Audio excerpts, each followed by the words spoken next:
غزہ میں صہیونی فوج کی بربریت جاری، صبح سے جاری وحشیانہ حملوں میں 17 بچوں سمیت شہید فلسطینیوں کی تعداد 105 ہو گئی، 200 سے زائد زخمی، 20 امداد کے متلاشی شامل، 42 فلسطینی صرف غزہ سٹی میں نشانہ بنے۔ صہیونی فوج کا غزہ سٹی میں حماس کے کمانڈر اور ڈپٹی کمانڈر کو شہید کرنے کا دعویٰ، قحط سے 3 بچوں سمیت مزید 13 فلسطینی زندگی کی بازی ہار گئے، مجموعی تعداد 361 ہو گئی، 130 بچے شامل۔ غزہ کے لیے امدادی 12 کشتیوں پر مشتمل بیڑا اسپین کی شہر بارسلونا سے روانہ، فلوٹیلا میں درجنوں کشتیاں شامل۔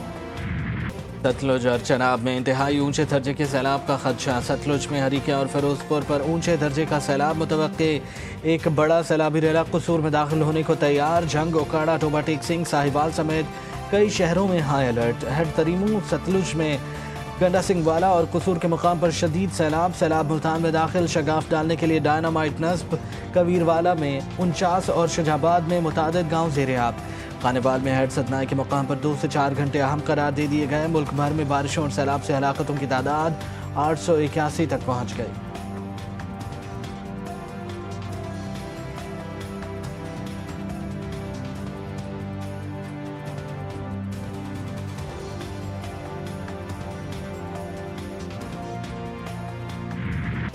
پنجاب میں سیلاب سے اب تک 41 افراد جاں بحق، 3100 دیہات اور 2900 مغازے متاثر، 24 لاکھ سے زائد افراد بے گھر۔ D G P D M میں پنجاب کہتے ہیں مونسون کے نویں اسپیل کے تحت آئندہ 2 دن مزید بارشوں کی پیش گوئی۔ کٹاریا میں برساتی نالہ لئی میں پانی کی سطح 19 فٹ تک پہنچ گئی، مختلف علاقوں میں اگلے بار سے 24 گھنٹوں کے دوران بارش کا امکان ہے۔ اسلام آباد، راولپنڈی سمیت بیشتر شہروں میں وقفے سے بارش ہو سکتی ہے۔ دریائے راوی میں ہیڈ سدنائی کے مقام پر 1,35,000 کیوسک پانی کا ریلا گزر رہا ہے۔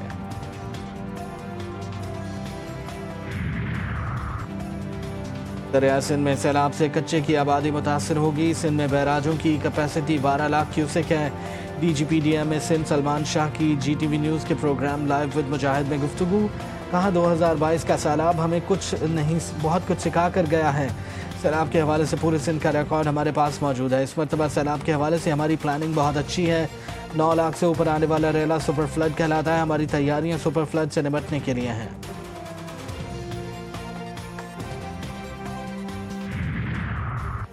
وزیر اعلیٰ پنجاب کا سیلاب میں ہونے والے نقصانات کا تخمینہ لگانے کا حکم، ڈپٹی کمشنرز کو سیلاب زدہ علاقوں میں نقصانات کا سروے کروانے اور ریلیف کیمپوں میں پینے کا صاف پانی فراہم کرنے کی ہدایت۔ کمشنرز اور ڈپٹی کمشنرز سے ویڈیو لنک خطاب کرتے ہوئے مریم نواز کا کہنا تھا کہ فلڈ ریلیف کیمپوں اور ہر ٹینٹ سٹی میں مچھر مار اور جراثیم کش اسپرے کیا جائے۔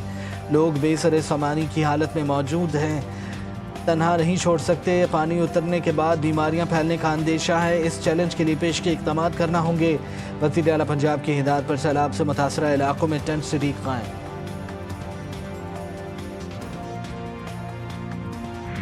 پشاور، بنیر اور مومن سمیت خیبر پختونخوا کے مختلف علاقوں میں بادل پھر جم کر برس پڑے، خیبر پختونخوا میں طوفانی بارش سے مکان کی چھت گر گئی، 1 شخص جان سے گیا، 2 بچے زخمی ہوئے۔ بنیر کے علاقے پیر بابا میں شدید بارش کے بعد ندی نالوں میں طغیانی، سیلابی ریلے مکانوں میں داخل، الرٹ جاری، مساجد سے اعلانات، مکان کے افراد کی محفوظ مقامات پر منتقلی، کئی رابطہ سڑکیں متاثر، کھڑی فصلیں اور باغات کو نقصان پہنچا۔ مومن کے ندی نالے بھی بھر گئے، پشاور میں بھی سڑکوں پر پانی جمع، بی آر ٹی عارضی طور پر معطل، مالاکنڈ میں بٹخلا ڈھنڈٹ دہری میں اور گردوروا میں بھی گرج چمک کے ساتھ برسات۔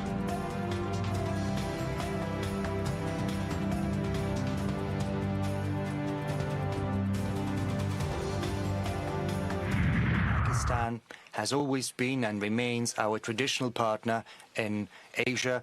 We cherish the relations we've built between our countries. I would like to say that in the course of our previous meeting, we agreed to intensify our relations. And indeed, we have managed to get some things moving. Unfortunately, Pakistan is facing new catastrophes and disasters. وزیر اعظم شہباز شریف کی Beijing میں روسی صدر Putin سے ملاقات، پاکستان اور روس کے درمیان 2 طرفہ تعلقات کے فروغ پر گفتگو۔ صدر پیوٹن کا کہنا تھا کہ پاکستان کے ساتھ بہترین تعلقات ہیں، پاکستان سے 2 طرفہ تعلقات کا فروغ چاہتے ہیں۔ پاکستان کو قدرتی آفت کا سامنا ہے، پاکستان میں سیلاب سے ہونے والے نقصانات پر افسوس ہے، وزیر اعظم نے کہا روس سے تعلقات کا فروغ چاہتے ہیں، روس سے تجارت سمیت مختلف شعبوں میں تعاون کے خواہش مند ہیں، روس کے ساتھ دو طرفہ تعلقات وقت کے ساتھ مضبوط ہو رہے ہیں۔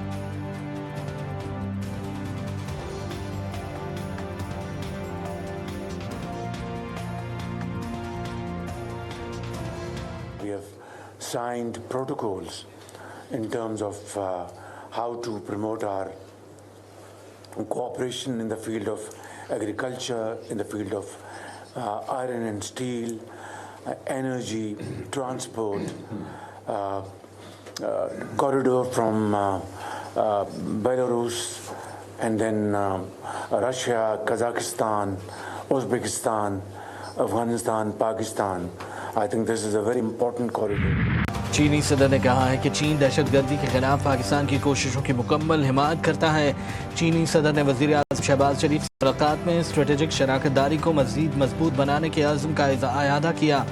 کہا تمام شعبوں میں پاکستان کی مدد جاری رکھیں گے، سی پیک کے دوسرے مرحلے کے تمام اہم ترین اقتصادی شعبوں پر توجہ مرکوز ہوگی۔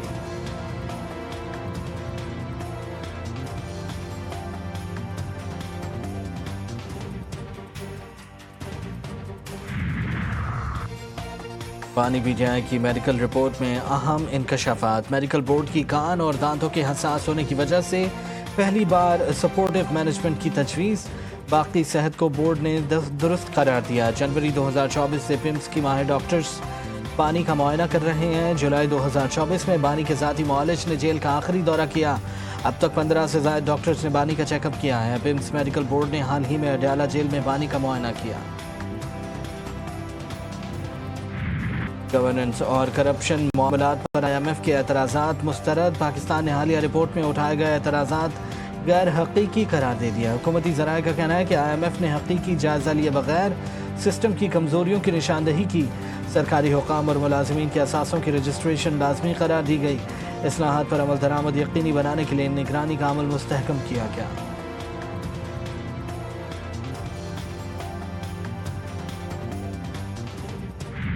بنوں میں فتنہ الخوارج کے دہشت گردوں کا ایف سی ہیڈ کوارٹرز پر حملہ۔ فتنہ ہندوستان کے خوارج کی ایف سی ہیڈ کوارٹرز میں داخلے کی کوشش ناکام۔ خارجیوں نے بارود سے بھری گاڑی عمارت کی بیرونی دیوار سے ٹکرا دی۔ سیکیورٹی فورسز کی مؤثر کارروائی میں 5 خوارج ہلاک۔ آئی ایس پی آر کے مطابق دہشت گردوں سے فائرنگ کے تبادلے میں 6 جوان شہید ہوئے۔ شہداء میں پاک فوج اور ایف سی کے اہلکار بھی شامل۔ خودکش حملے میں 3 شہری زخمی بھی ہوئے۔ علاقے میں سرچ اور کلیئرنس آپریشن جاری ہے۔ ملکی T20 سیریز اہم میچ میں پاکستان کو شکست۔ افغانستان نے 18 رن سے جیت اپنے نام کر لی۔ شارجہ کرکٹ اسٹیڈیم میں افغانستان نے پہلے بیٹنگ کرتے ہوئے مقررہ 20 اوورز میں 5 وکٹوں کے نقصان پر 169 رنز بنائے۔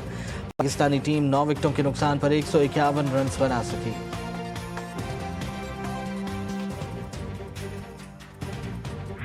پاکستان کی 20ویں ورلڈ یوتھ اسکریبل چیمپئن شپ میں فتح۔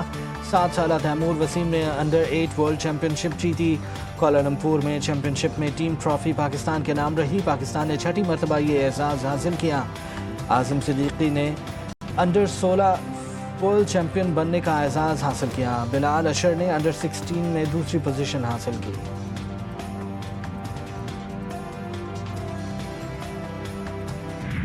ریڈیو، سٹیج اور ٹی وی کے معروف فنکار مقصود حسن کو بچھڑے 11 سال بیت گئے۔ مقصود حسن نے ریڈیو پاکستان کراچی کے بچوں کے پروگرام سے شہرت حاصل کی۔ چھوٹے قد کے اس بڑے فنکار نے ٹی وی کے کئی ڈراموں میں یادگار کردار ادا کیے۔ اور ماہ مبارک ربیع الاول میں درود و سلام کی صدائیں بلند۔ جشن عید میلاد النبی صلی اللہ علیہ وسلم کی آمد۔ مارکیٹوں میں لائٹیں، جھنڈے، جھنڈیاں خریدنے والوں کا رش۔ بیجز اور دیگر اشیاء کی فروخت میں بھی اضافہ۔ گلی گلی، قریہ قریہ، محلہ محلہ برقی قمقموں کی روشنیوں سے جگمگا اٹھا۔ 6 ستمبر بروز ہفتہ عید میلاد النبی صلی اللہ علیہ وسلم پر عام تعطیل کا اعلان۔ دن کا آغاز وفاقی دارالحکومت اسلام آباد میں 31 اور تمام صوبائی دارالحکومتوں میں 21 توپوں کی سلامی سے ہوگا۔